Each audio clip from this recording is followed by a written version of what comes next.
Vamos nós para a nossa aula de associação de resistores em paralelo. Então, basicamente, o que nós veremos hoje? Bom, nós teremos a aula de associação em paralelo e já na sequência nós faremos a aula de associação mista, ou seja, nós vamos começar a resolver efetivamente exercícios mais comuns de vestibular e de Enem, obviamente. Tá, seguinte, uma coisa que é importante nós nos atentarmos, que ainda existem algumas ideias no futuro que são importantes. Tipo o quê?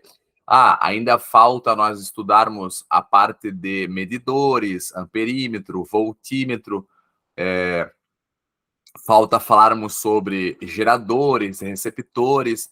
Só que essa parte de geradores e receptores não é que não caia, a incidência é muito pequena.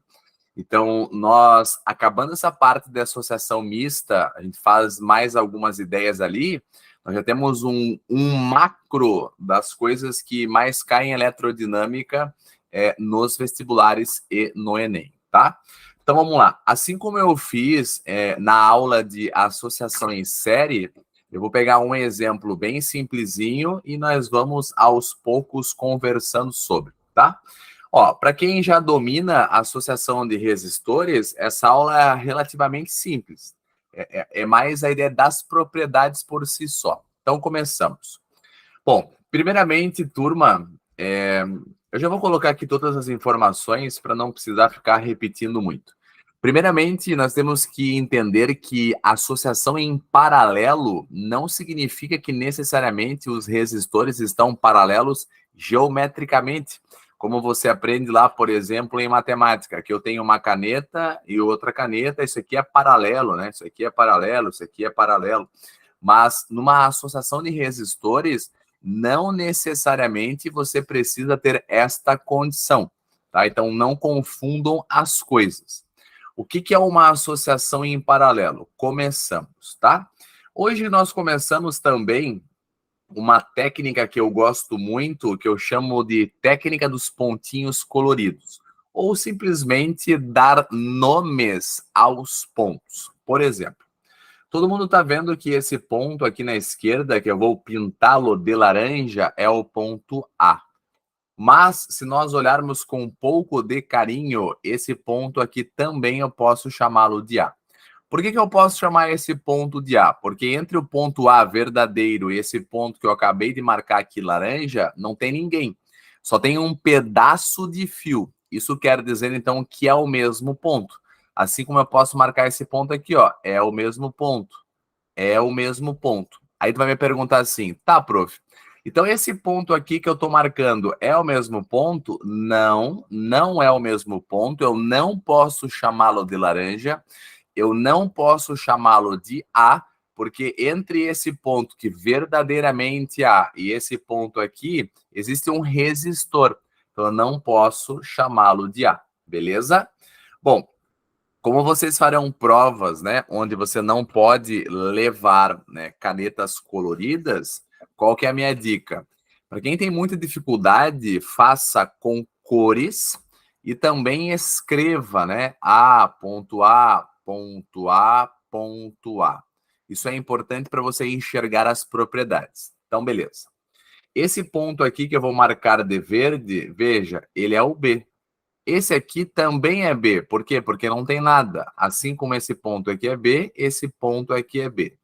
Então, eu sei que é um pouco de preciosismo, mas quanto mais detalhes tu fizer aqui no primeiro momento, melhor será. Tá, agora nós começamos as propriedades. Por que os resistores estão em paralelo? Gravem bem essa frase. Resistores e paralelo, eles estão entre os mesmos pontos. Entre os mesmos pontos. Veja, o resistor 1, o resistor 2, o resistor 3, todos começam em A e terminam em B. Isso quer dizer que eles estão em paralelo. Então, de novo, quando que os resistores estão em paralelo? Quando eles estão conectados entre os mesmos pontos. Ponto A e ponto B, nesse caso.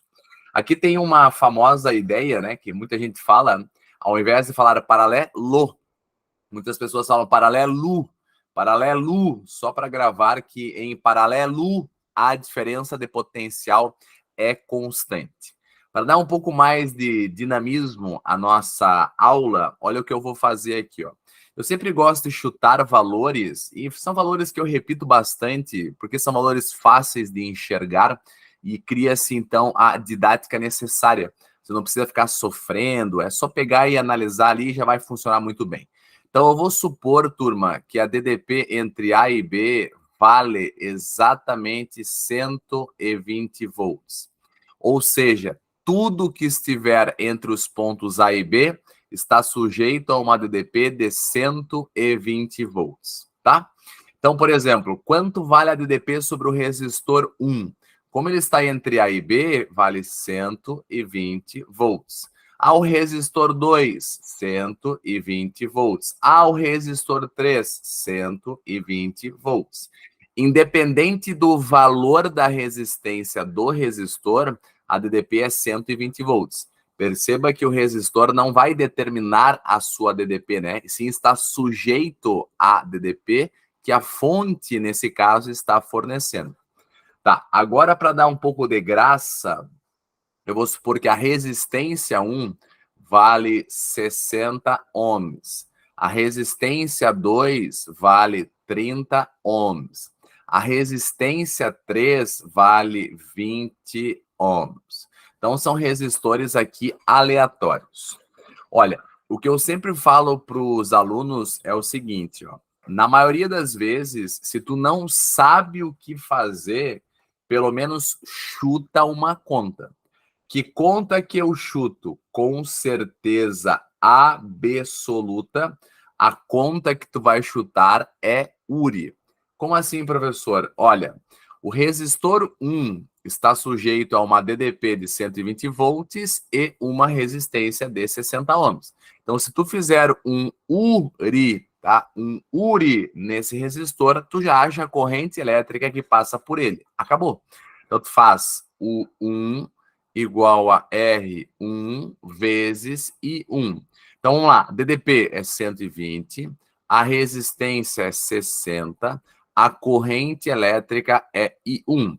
O 60 passa dividindo, vai ficar 120 por 60, 2 amperes.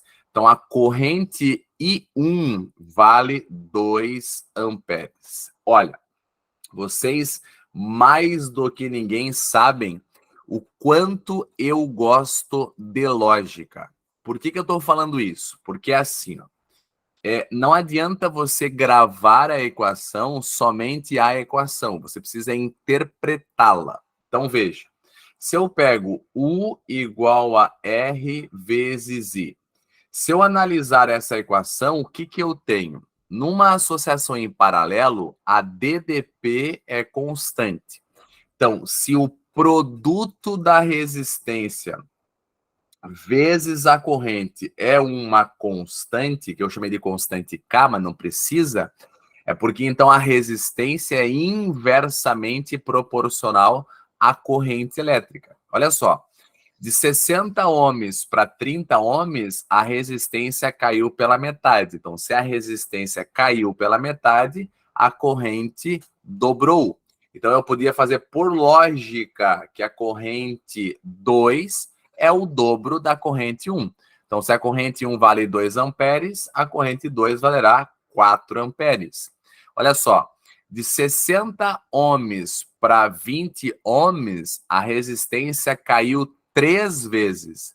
Como a resistência reduziu 3 vezes, a corrente aumenta 3 vezes. Então, o que era 2 amperes aumentou 3 vezes. 2 vezes 3, então a corrente 3 valerá 6 amperes, tá? Então, nesse caso aqui, ó, é muito facinho. Mas tu vai falar assim, prof, tu nem sabe. Tu nem sabe. Eu vou te contar um segredo. Qual? Nossa, a associação de resistores é o karma da minha vida. Eu tenho um objetivo na vida, aprender a associação de resistores. Então, vamos lá. Se eu fizer um URI 2, tu vai achar a DDP 2, aliás, desculpa, a corrente 2. Porque a DDP 2 tu já sabe que é 120, a resistência é 30, vezes a corrente 2. Qual é o valor que multiplicado por 30 dá 120? É o 4. Por isso que eu posso dizer que a corrente 2 vale 4 amperes. Aí, se está com muita dúvida, faz agora rapidinho aí num papelzinho um URI 3 para tu praticar e veja que você vai dividir 120 por 20. 120 por 20 dá os 6 amperes que nós chegamos aqui, ó, que é a corrente 3, tá? Bom, olha só. Existe uma aula que os alunos não curtem muito. Que aula é essa, professor? Chama-se Leis de Kirchhoff. Muitos alunos chegam a ter calafrios ao escutar Kirchhoff. Existe uma lei de Kirchhoff que a gente usa quase que diariamente numa associação de resistores, mas nós não enunciamos como lei de Kirchhoff. Mas então veja, esse ponto aqui, ó, que eu estou marcando aqui agora, esse aqui, ó, além de eu falar que ele é o ponto A de amor, eu posso chamá-lo de nó. Assim como esse ponto aqui, ó, eu também posso chamá-lo de nó. Ô, prof, o que é um nó? É bem simples. Nó é todo ponto que divide a corrente ou junta, faz a união das correntes. Então, o que é um nó? Separa a corrente, une a corrente. Então, olha só. A partir desse ponto, é bem fácil enxergar, ó. Antes desse ponto A, essa corrente aqui roxa, ela era a corrente total. Chegando nesse ponto A, ela foi dividida. Uma parte foi para resistência 1, outra parte foi para o resistor 2, outra parte foi para o resistor 3. Então, houve uma divisão. O que eu posso concluir? Olha que fácil. As correntes 1 mais 2 mais a corrente 3 representa a corrente total que chegou. Então, nós já temos aqui duas propriedades que são basicamente as únicas propriedades de associação em paralelo. Vamos lá. Eu sei que em paralelo a DDP é a mesma, então nesse caso aqui a DDP da fonte chamei de AB, ou U que seja, é igual a DDP 1, que é igual a DDP 2, que é igual a DDP 3. Então, em paralelo, a DDP é constante. E a outra grande propriedade dessa aula é que a corrente total é a soma das correntes elétricas. Mas, professor, então, se eu somar as correntes elétricas, eu tenho a corrente total? A resposta é sim, aluno. Exatamente isso. Se tu somar 2 mais 4 mais 6, tu vai achar a corrente total. Ou seja, 2 mais 4 mais 6 são 12 amperes. Então, a corrente total são 12 amperes. Fácil. É só isso. Beleza? Então, nós já meio que resumimos a associação de resistores em paralelo, estudando as propriedades no próprio exercício. Só que tem mais coisas aqui que eu quero conversar com vocês. Primeiro, turma, nós precisamos voltar no tempo com as equações pio, piriri e pururu. 99,32% dos alunos acham que não pode usar qualquer equação. Aí é o grande erro. Você pode usar qualquer equação de potência, seja ela pio, piriri ou pururu. Não importa. Seja ela pio, piriri ou pururu, tu pode usá-la. Tá? Não tem problema nenhum. Só que, com certeza, pela facilidade, normalmente as pessoas optam em usar pio. Mas não é a única forma de resolver. Quer ver? Ó? Vou dar um exemplo aqui para vocês. Vamos começar aqui bem simplesinho. Quanto vale a potência 1? Vou fazer por pio. Depois eu vou mudando. Vai ficar I1 vezes a DDP 1. Então, a potência 1 igual a corrente 1, 2, vezes a DDP 1, que é 120. Isso nos dá uma potência 1 de 240 watts, beleza? Beleza. É só fazer aqui, ó, 120 vezes 2, já está pronta a nossa potência. Tá, só para dar uma quebrada um pouco, eu vou falar que a potência 2 é igual a R vezes I ao quadrado. Aqui, no caso, são os dados do resistor 2. Então, vamos lá. Potência 2 igual a resistência 2 vale 30. A nossa corrente 2 vale 4. Então aqui vai ficar 4 elevado ao quadrado. Professor, quanto que vai dar isso? Bora lá. 4 ao quadrado é 16. Aí agora falta eu fazer 16 vezes 30, que é a nossa resistência, tá? Quanto que é 16 vezes 30? Alguém tem noção aí, matemática bem rapidinha, para ajudar o prof? Vamos lá, turma. Quanto é 16 vezes 30? Tu sabe ou não sabe? 16 vezes 30, 480? Beleza. 480 watts. Olha só como são as coisas, né? Não que seja uma conta difícil, mas não é uma conta legal, né? 16 vezes 30. Não é uma conta que você sonhou, tipo assim, acordei hoje e falou assim, bah, que vontade de fazer uma conta 16 vezes 30. Não foi, não foi. Então eu tenho uma sugestão. Quais são as sugestões? Sempre é ter uma boa visualização lógica. Quer ver, ó? Potência é igual a I vezes U. É por isso que eu digo, não tem a equação privilegiada, existe a tua forma de enxergar se é boa ou não. Como eu sei que as DDP são iguais, o U é o mesmo. Só que veja, se a corrente foi de 2 para 4, então a corrente dobrou. Então, se a corrente dobra, a potência dobra.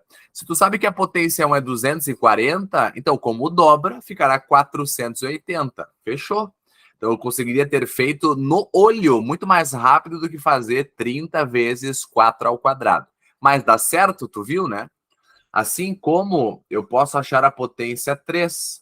A potência 3 eu posso fazer por pururu, ó.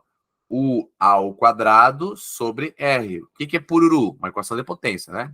Então vai ficar P3 igual. Quanto é U ao quadrado? É 120 ao quadrado sobre a resistência, que é 20. Então vamos lá. Quanto é 120 ao quadrado? Veja. Olha, não é a melhor das contas. 120 ao quadrado. Bah, eu sei que 12 ao quadrado é 144.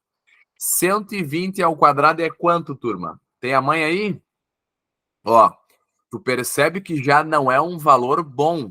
120 ao quadrado não é um valor que tu faz de forma rotineira. Mas quanto é 120 ao quadrado? Deixa eu pensar. Acho que é 14.400. Então vai ficar aqui, ó. 14.400. Tudo isso dividido por 20. Ó, mais um valor que também não é um dos melhores. Então o que eu vou fazer? Vou cortar esse zero com esse zero. Vai ficar 1.440 por 2, ou seja, 720 watts. Mais uma vez eu insisto, ó, se tu tivesse feito por lógica Pio, seria mais rápido. A DDP é a mesma. A corrente 2 amperes foi para 6 amperes. Então, a corrente aumentou 3 vezes. Se a corrente aumentou 3 vezes, a potência aumentará 3 vezes. Então, 3 vezes 240 é muito mais fácil do que fazer essa conta aqui que nós fizemos, que também dá 720 watts. Então, beleza. Nós já chegamos a essa conclusão, tá? Ó, eu gostaria que vocês prestassem bastante atenção nessa caixinha que eu vou fazer aqui, ó. Essa caixinha em vermelho. Olha só o que eu vou discutir com vocês, tá? É uma discussão extremamente saudável e é muito importante. Para calcular a potência, você pode usar qualquer equação de potência. Mas para tu enxergar a lógica entre a potência e a resistência, a melhor equação, sem sombra de dúvidas, é pururu. Por que pururu e não piriri? Porque na equação piriri, nenhuma das três variáveis é constante. Ou seja, não é bom pegar a equação que não tem constante. Senão você não consegue enxergar se é diretamente ou inversamente proporcional. Por isso que eu volto a dizer, pururu é a melhor. Então veja, numa análise de pururu, o que eu consigo enxergar? como a nossa diferença de potencial é constante, não mexe no U. Deixa o U engessado. Logo, a potência e a resistência são inversamente proporcionais. Tá, o que está escrito aqui, ó? Vamos enxergar. O que está escrito aqui? Que para eu aumentar a potência, eu tenho que diminuir a resistência. E que para eu diminuir a potência, eu tenho que aumentar a resistência. Então, veja, faz sentido? Faz, né? Olha aqui, ó. Ó, a primeira potência vale 240, que é para o resistor desse. Deixa eu até marcar aqui para vocês verem, só um pouquinho. Ó, vamos fazer aqui um rosa, bem bonito aqui, ó. Vamos marcar, ó. Para 60 ohms, a potência vale 240. Veja que quando eu vou reduzindo a resistência, ó, reduzir para 30, aumentou a potência. Ah, reduzir mais ainda, aumentou mais ainda. Então veja que dá para ver através das contas e depois de forma teórica, que é mais fácil, que potência e resistência numa associação em paralelo são inversamente proporcionais. Então, basicamente, nós já sabemos tudo o que é importante para a associação em paralelo. Só que agora vem algumas, como eu posso dizer, algumas malandragenzinhas. O que são malandragenzinhas, professor? Só para eu saber. Malandragenzinhas são formas, casos, situações para tu resolver os circuitos em paralelo, tá? Bom, se tiver alguma dúvida, turma, fala que eu te escuto, ok? Vamos lá. Bom, o que a gente já viu na aula de associação de resistores em série? O melhor circuito é aquele pequeno. Quanto mais resistores nós temos, mais difícil é o circuito. Quanto menos resistores, mais fácil é o circuito. Então, a nossa ideia central é reduzir ao máximo a quantidade de resistores. Depois de um certo tempo, quando tu ficar bem malandrão, bem malandrona, tu vai ver que tu não vai reduzir a um resistor. Tu vai reduzir, não necessariamente a um, porque com menos resistores, às vezes tem 5 resistores, tu reduz para 4, já é suficiente para enxergar a resposta. Às vezes tu reduz para 3, já se torna, no caso, eficiente para você enxergar a resposta. Mas tem alguns que você tem que ir até 1 e depois ir voltando para achar os dados que ficaram para trás, tá? Como é que eu faço para achar a resistência equivalente em paralelo? Tem que tomar cuidado, turma, que a resistência equivalente em paralelo não é a soma das resistências. Isso é série. Então, para achar a resistência equivalente em série, tu faz a soma das resistências. Já em paralelo, é a soma dos inversos. A soma dos inversos. No caso aqui, é a nossa resistência equivalente. Só para nós treinarmos, porque faz parte da aula de hoje, inclusive fazer um pouquinho de conta para nós treinarmos, lembra que as nossas resistências no nosso circuito ali hipotético eram 60 ohms, que era a resistência 1, 30 ohms, que era a resistência 2, e 20 ohms, que era a resistência 3.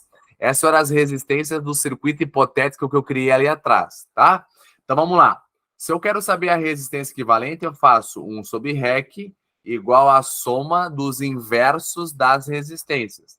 Ou seja, 1 sobre 60 mais 1 sobre 30 mais 1 sobre 20. O que vai acontecer? Bom, os profs de matemática, eles querem fazer o mínimo do mínimo do mínimo do mínimo múltiplo comum.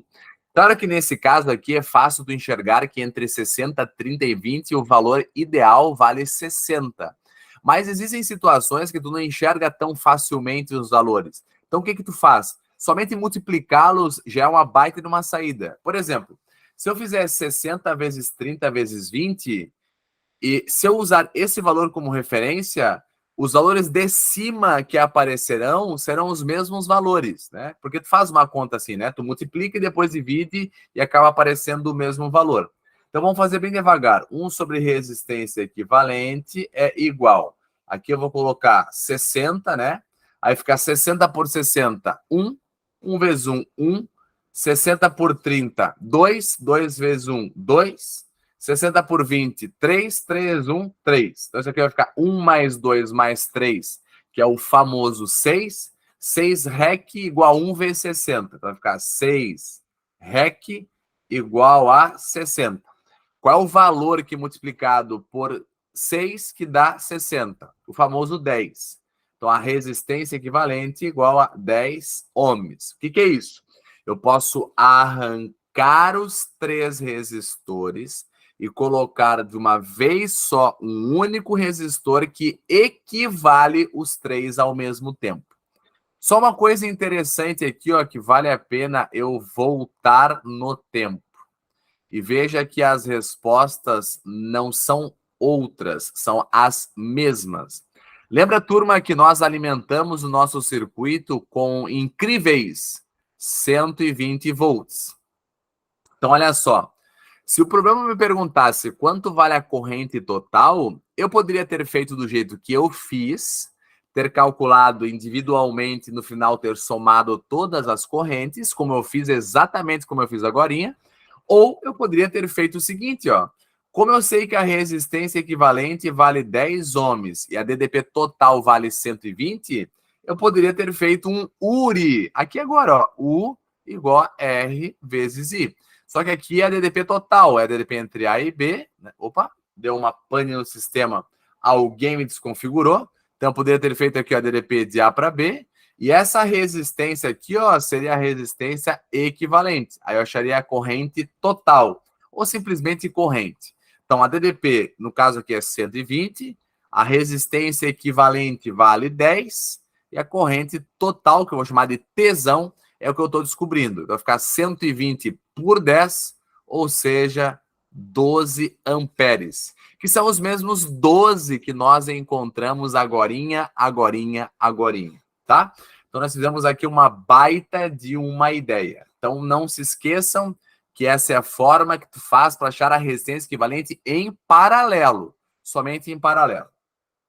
Tá. Vamos aos casos especiais. Esses casos especiais são importantes.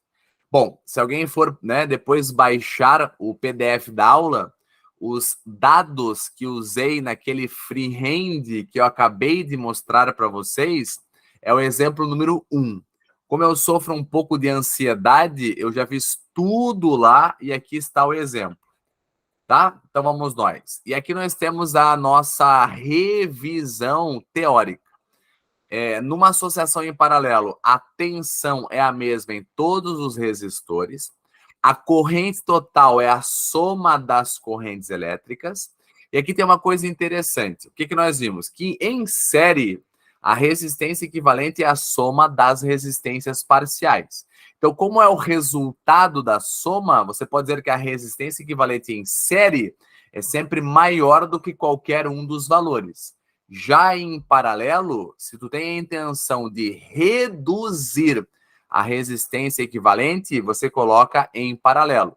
Em série, a resistência equivalente aumenta. Em paralelo, a resistência equivalente diminui, porque tu faz a soma dos inversos. E por último, não menos importante, fala-se: a potência elétrica é inversamente proporcional à resistência elétrica. Acabou. Essas são as propriedades que nós já conversamos sobre elas. Eu só fiz um texto para resumir as propriedades, tá? Vamos lá. Casos especiais, casos particulares. Professor, a potência equivalente seria a partir da resistência equivalente? Sim. Olha aqui, querido. Você poderia ter calculado aqui, ó. Uma vez que você sabe que cada um dos resistores tem um valor de potência, você poderia ter somado... Ah, eu apaguei aqui. Bom, enfim, me perdoe.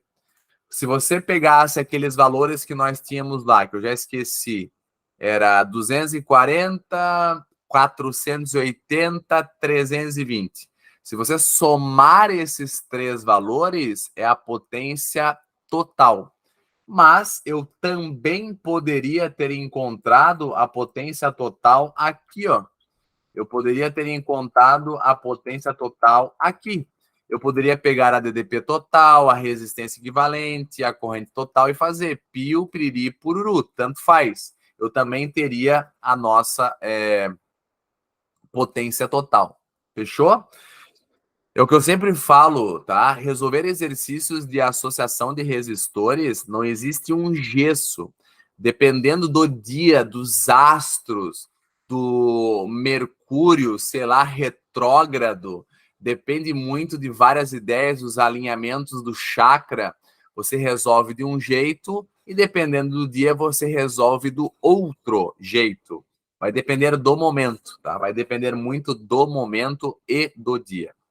Então, beleza, seguimos. Dando sequência, como eu falei para vocês, nós temos que enxergar aqui um pouco de manha. Quais são as manhas que nós abordaremos? Vamos lá. As manhas que nós abordaremos são essas aqui. Ó. Deixa eu só desligar aqui esse trem, deixa eu limpar a tela e vamos que vamos. Ó, a nossa primeira ideia de casos particulares é resistores com a mesma resistência. Eu faço questão de ir passo a passo com vocês para não deixá-los na mão. Então, o que nós temos? A resistência equivalente, para eu encontrá-la, é a soma dos inversos. Então, 1 sobre REC, 1 sobre R1, 1 sobre R2, 1 sobre R3. Como os valores são iguais, os denominadores são os mesmos. Então, vai ficar o mínimo de 60, 60 e 60. Por incrível que pareça, é 60. Então, em cima vai ficar 1 mais 1 mais 1.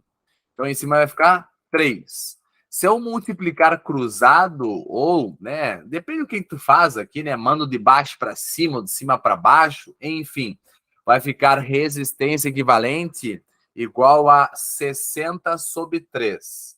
Agora vem a observação. Qual que é a observação? O que é o 60? 60 é o valor das resistências. O que é 60? O valor das resistências.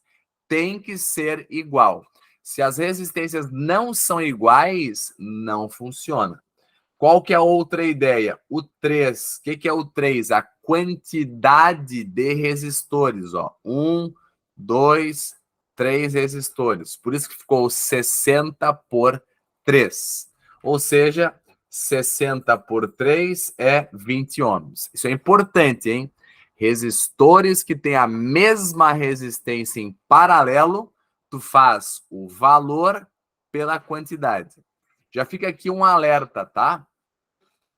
Você também poderá ter no futuro e teremos linhas em paralelo. Linhas em paralelo. Então, não se esqueça que cada linha tem uma resistência equivalente. Tá? Então, é importante que você entenda que, dependendo do exercício, se você tem várias linhas com vários resistores idênticos, dá para fazer um monte de jogada matemática para simplificar e achar a resistência equivalente, tanto em série quanto em paralelo. Vamos com calma para nós enxergarmos tudo. Beleza? Tá, vamos para a próxima. O outro caso que nós temos é o seguinte. Eu vou deixar aqui a teoria, turma, do que eu acabei de falar, mas eu já vou continuar falando aqui a nossa próxima ideia. O nosso próximo caso é um caso bem fácil de lembrar, que é quando tu resolve de 2 em 2 resistores. Eu costumo falar que aos pares, aos poucos, aos pares, para ir simplificando aos pouquinhos. Como assim? Vamos imaginar que nós temos uma associação de resistores de 3 resistores. Então, eu faço aos pares, ó, de 2 em 2. 2 vira 1, 2 vira 1, e aos poucos eu vou simplificando. Então, eu vou ter aqui, ó, 2 resistores. Então, aos pares, a gente faz assim, ó. Se eu pegar aqui, ó, a equação da resistência equivalente e olhar com calma, o mínimo de R1 e R2, R1 vezes R2. Então, vai ficar R1 vezes R2 dividido por R1, R1. R1 vezes R2 dividido por R2. Opa, tem um erro aqui. Acabei de deixar um erro aqui, turma. Acabei de me empolgar aqui, ó. Ó, R1 vezes R2 dividido por R1, R2. R1 vezes R2 dividido por R2, R1. Então aqui tem um erro. Ah, mas não muda nada. Não muda, mas está errado. Então, se eu fizer a multiplicação cruzada ou pegar o de baixo, mandar para cima, o de cima mandar para baixo, nós vamos ter que a resistência equivalente ao produto pela soma. Bom, produto pela soma já era. Quando é que se usa produto pela soma? Quando os resistores são iguais? Não, mas pode usar. Não importa se eles são iguais ou não. Você só vai usá-los, usar essa equação se o resistor for em paralelo. Se são resistores em paralelo, sempre de 2 em 2, tá? Então vamos lá, de novo. Sempre que eu uso produto pela soma, eu tenho que ter resistores em paralelo e sempre faço de 2 em 2. Bom, seguindo a nossa ideia, eu vou falar. Se ali no caso eu tiver 3 resistores e eu quiser resolver um parzinho por produto pela soma, certo. Aí eu vou ficar com 2 resistores. Eu posso fazer de novo o produto pela soma? Ele vai dar certo igual ou não? Uhum. Tu faz quantas vezes forem necessário. Por exemplo, ó, vou te dar um exemplo aqui. Ó. Tu tem 3 resistores. Tu pode fazer 15 com 10, 15 com 3, 10 com 3 com 15, depende, tu pode fazer do jeito que tu quiser. Só que quando tu começa a resolver mais exercícios, tu vai começar a enxergar que alguns valores são bem repetitivos. O nosso cérebro, de forma inconsciente, busca os menores valores, mas nem sempre são os melhores. Por exemplo, se eu pegasse 10 e 3, aí ficaria 10 vezes 3 é 30. 30 é um valor bacana. 10 mais 3 é 13, que também é um valor bacana. Só que dividir 30 por 13 não é bacana. Fica um valor meio quebrado. Então, se eu pegar 15 com 10, é um valor bacana? É, porque 15 vezes 10 é 150. E 15 mais 10 é 25. Então, vai ficar 150 por 25, 6 ohms. O que significa que eu vou arrancar esses 2 resistores e colocar no lugar deles 6 ohms. E esse 3 que está aqui embaixo, ele não foi esquecido. Ele continua no game. Então agora não tenho mais 3 resistores, eu tenho 2. Houve uma simplificação. Posso fazer de novo? Pode. O produto pela soma. 6 vezes 3, 18. 6 mais 3, 9. 18 por 9, 2 ohms. Tá, o que significa 2 ohms? Significa que você pode arrancar os 3 resistores e colocar apenas um único resistor de 2 ohms que equivale os 3 resistores que nós tínhamos. Bom, para que serve a resistência equivalente? Como eu havia comentado para vocês, a resistência equivalente é para você simplificar o circuito para então fazer contas mais fáceis, acessar melhor as respostas. Então é isso. Sem mais delongas, essa primeira parte é somente as propriedades básicas, meio que nós estamos nos aparamentando. São as nossas ferramentas para então nós darmos sequência aí na principal parte, que é a associação mista, beleza?